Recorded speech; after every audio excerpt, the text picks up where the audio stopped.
Hey, how's it going? Welcome. I hope you're doing well.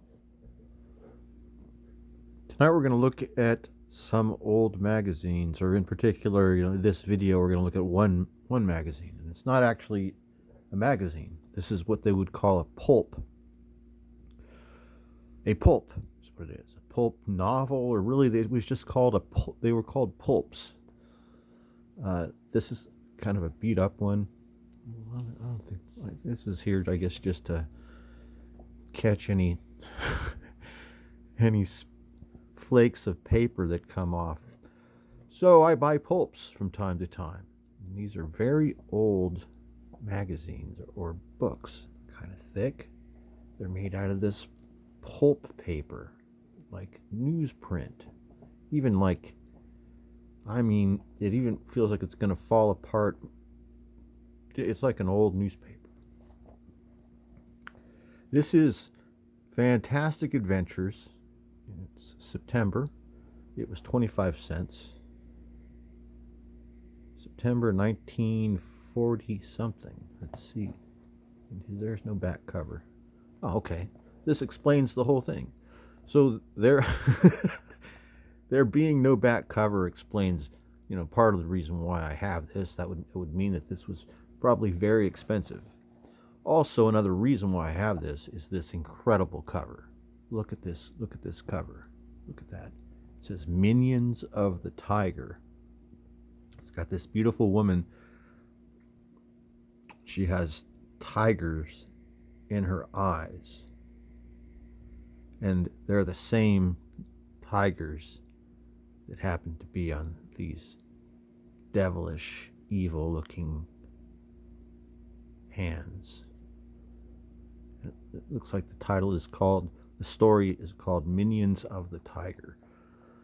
So this is September 1940 something. We're going to find that out in a bit. Now, if I were a brave man, I would try and flip this over and flatten it out and see what would happen. But you know what's going to happen if I do that? It's just going to flake off completely. So I guess we'll just leave it like that for right now. Let's take a look and see what these pulps were all about. Now, 25 cents, there's an advertisement for the Rosicrucians in San Jose. I'm quite familiar with San Jose. That's interesting. San Jose is my place of birth. I was born in San Jose, California. I just feel like it's going to fall apart. I have to be very gentle with this. Luckily, there's no back cover. It's September 1946. It's a year after the war. The war's over. It's 46 is a year of peace and prosperity and fantastic adventure, apparently. This is a Ziff Davis publication. Now, 1956 or 1946, I'm sorry, why am I saying 56? 1946, I believe Ziff Davis is also making comic books, and some of them are really good. Like, I think Jungle Comics is Ziff Davis. I can't remember. Minions of the Tiger is a short novel, which is the cover story that we saw, by Chester S. Geyer. His eyes had one peculiarity when they looked at you. They were the eyes of a tiger. That sounds good. The Mirror. Now, I guess this is words, 40,000 words. Short, 3,200 words. Is that what that is, you think? William Lawrence Hamling, The Mirror. It was just a plain mirror and an old one, but it showed you the strangest things. That sounds good. These are sounding good just from these little synopsises. John Lenihan, as a voice from beyond, 4100. When he walked over the x-ray cable, something happened to him. A voice called out. So, these really remind me of comic books. These remind me of comic book stories, just reading those, don't they? Here's the features. The Mummy Doctor. That should be interesting. I'm always curious about what's new in mummy news. I love mummy news. That's one of my things that I like about all right, I don't know if he does it anymore, and I don't watch Ethan too much anymore, but I remember the old days. Tales for Males. Yeah, Ethan used to do a mummy news segment whenever, and I mean, he would look for mummy stories in the news, and you'd be surprised at how many mummy stories there are on any given day that are interesting.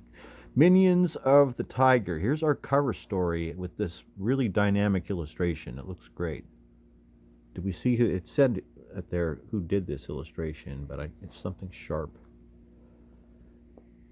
Illustration by Henry Sharp. I feel I got to really be careful. I don't want this cover to come off. I really like this cover, you guys. I mean, look at that. Isn't that beautiful? Just kind of should be framed or do something with it. It feels silly to have this in a box where this was just what I was going to do. Is I'm planning on doing another magazine after this, but this was just in the box, and there were a bunch of pulps in there, and I kind of pulled them up, and this is the one that came up out of in my hand, and I saw that cover, and I was just like, wow, this is just too cool. So as you can see, there's all this text, and so what would be happening here? You know, with these are monthly, 25 cents a month. Are people are buying these? These, not really all ages. This is adults. I think it's mostly men. I think there's mostly men who are adults in 1946 who are buying this and reading this. Probably mostly young men. Maybe a lot of veterans. Maybe veterans might have read a lot of pulps during the war, during World War II. I'm just guessing. I don't know that much about pulps. I haven't even read that much about this stuff. Like, I haven't read this. This would be, since it's a fantastic adventure, this would be a fantastic pulp for me to read. I mean, it's in my possession. If you're going to buy these things and you own them, I guess you should read them. I would like to. I haven't got to it yet. There's a lot to it, isn't there? What's this? Romance of the Elements. This is some illustration.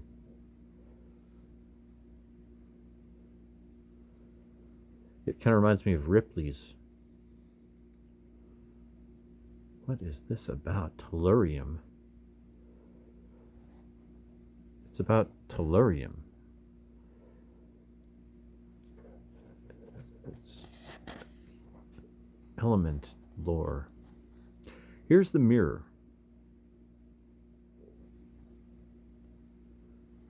Well, I mean, those aren't really compelling illustrations, are they? This guy looks a lot like Clark Kent, doesn't he? Piercing the Future. So, I mean, this is just all text. There's not a lot of illustrations here. Now, if I took time and in the future, if I'm going to do another one of these, it might, oh, well, at least I know who Leroy Yerxa is. Okay, so here's a little something. I can talk about Leroy. So, in the future, I really should read one of these and read the stories and then do a video like I'm doing right now. This is a great illustration. And this story is written by, in my limited knowledge, one of the most famous pulp writers. I see his name all the time. This is his actual real name. So a lot of guys that wrote in these pulps used pen names, and some of the pen names were obvious and kind of silly. So when I first saw this name, Leroy Yerxa, I thought, that's a goofy name. That's got to be made up. Look, it's it looks silly. It looks made up. It's like 5 and 5, and they both, one ends in Y and one starts in Y. Turns out this is his actual name, but he used all kinds of other names as well, like 3 or 4 different names. And he wrote lots of stories in these pulps, and his wife also wrote for these pulps. I can't remember their names right off the bat right now. I've talked about them before, and I read a couple of his stories and did research on him a couple of years ago when I first started getting into pulps. Leroy Yerxa was the guy that I was most interested in at the beginning. So I should read this Yerxa story and then do a little more... the subway burger. Do a little more research so I can tell you about him. I believe he died tragically and young, if I remember correctly. And he was also writing a lot of this stuff when he was young. And by young, I mean he was working in these pulps when he was in his 20s and 30s, and so was his wife as well. They were a young married couple that did this. And he wrote for many, many, many different publications and titles. That's the reason why he had 4 or 5 different names.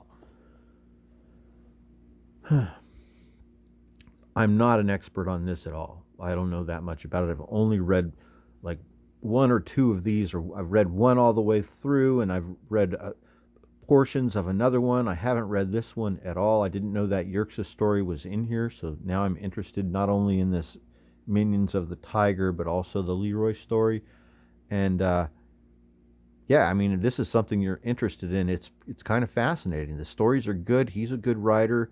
I've heard that his wife is good as well, and I can't remember whether I read her stuff either. I know that I have some of her stuff as well. Yeah, Fantastic Adventures, 1946. In this kind of condition, without a back cover, and with chunks out of it, this used to be like a, excuse me, this was a $2, $3, $4 pulp. I'm sure I paid like $2 or $3 for this, maybe $2.50. That was 10 years ago. Now in this condition, maybe it's $5 or $10. The way that everything has increased in prices, but this stuff in this condition used to be available. Like if you're like me and you're not buying things for condition, you're just buying things to read. But at the same time, I don't like to buy anything below a 2.5, and sometimes I will buy a 2.0 if the price is right. Like this was probably either a 2.0 or a 1.8 with no back cover, which meant it was $2.20 or $2.50 back in the old days. Now, yeah, the price is going to be increased nowadays, but this stuff is still out there in this kind of condition where it's intact enough for me. I know there's no back cover, but the spine is there. So if I wanted to set it up with and display it, it's there. But this cover, the colors are great. It's flat. It's shiny. That alone is worth it for me. Plus, you get all the stories in here. And since the condition is low, I don't really stress and worry too much about me, damaging it or whatever. But I do want this cover to stay on there, and I'm not brave enough to flick that flake. Thanks for watching. I hope you enjoyed us taking a look at Fantastic Adventures. I'll talk to you later.